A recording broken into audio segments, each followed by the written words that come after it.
অসমত প্ৰথমগৰাকী পাকিস্তানী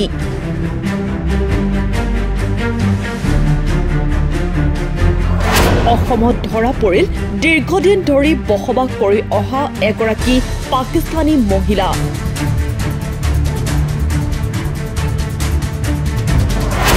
অসম আৰক্ষীৰ অভিযানৰ মাজতে মুখ্যমন্ত্ৰীয়ে সদৰি কৰে এই তথ্য পাকিস্তানী মহিলাগৰাকীয়ে বিবাহসূত্ৰে বাস কৰি আছে তিনিচুকীয়াত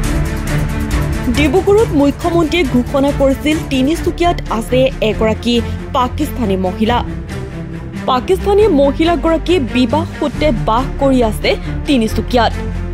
মহিলাগৰাকীৰ নাম হৈছে ৰাবিয়া আবিজ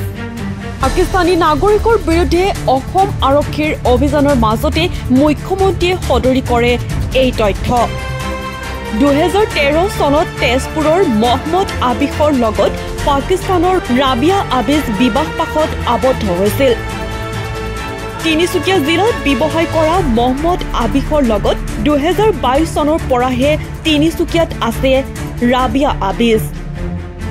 মহিলাগৰাকীয়ে লং টাৰ্ম ভিসা লৈ আছে যদিও নাগৰিকত্বৰ বাবে এপ্লাই কৰা নাছিল মহিলাগৰাকী পৰিয়ালৰ সৈতে তিনিচুকীয়াত এখন গেলামালৰ দোকান দি বসবাস কৰি আছে ইতিমধ্যে মহিলাগৰাকীৰ বিষয়টো লৈ কেন্দ্ৰীয় চৰকাৰৰ সিদ্ধান্ত অনুযায়ী মহিলাগৰাকীৰ বিৰুদ্ধে ব্যৱস্থা গ্ৰহণ কৰা হ'ব পৰৱৰ্তী সময়ত কেন্দ্ৰীয় চৰকাৰৰ সৈতে আলোচনাৰ অন্তত ল'ব সিদ্ধান্ত ভাৰতৰ পৰা পেলগামত যি এটাক হৈছে তাৰ পাছত চৰকাৰে কেন্দ্ৰীয় চৰকাৰে যি নীতি নিৰ্দেশনা দিছে সেইটো দিছে মানে পাকিস্তানী হোক বাংলাদেশী হোক আমাৰ ভাৰতত থাকিব নোৱাৰিব সেইকাৰণে আজি ৰাতিপুৱা আমি গম পালোঁ আমাৰ ওচৰৰ চুবুৰীয়া এটা বিল্ডিঙত এজন ৱাইফ আছে মানে তেওঁ পাকিস্তানী বুলি শুনি পাইছোঁ তেওঁ তদন্ত চলি আছে এতিয়া আমাৰ নিউজ চেনেলো আহিছে ইয়াত আমাক সুধিছে আমি তাৰ ল'ৰাটো চিনি পাওঁ মতাটোকো চিনি পাওঁ কিন্তু ৱাইফক দেখা নাই আজিলৈকে এতিয়া চৰকাৰে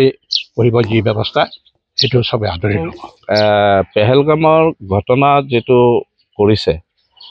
তাৰ ওপৰত ভিত্তি কৰি আমাৰ ভাৰত চৰকাৰ আৰু ৰাজ্য চৰকাৰে যেটো মানে ষ্টেপ লৈছে পাকিস্তানীৰ ওপৰত সেই হিচাপতে মানে আজি আমি ৰাতিপুৱা গম পালোঁ ইয়াত এজন পাকিস্তানী আছে বুলি তেওঁ বিয়া পাতি আনিছে কিন্তু মানুহজনক চিনি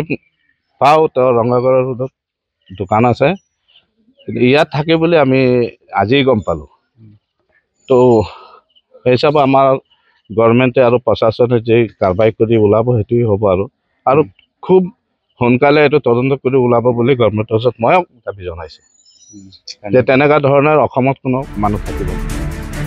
তিনিচুকীয়াৰ পৰা অজয় শৰ্মাৰ সহযোগত নিউজ ডেস্ক এনি টক্স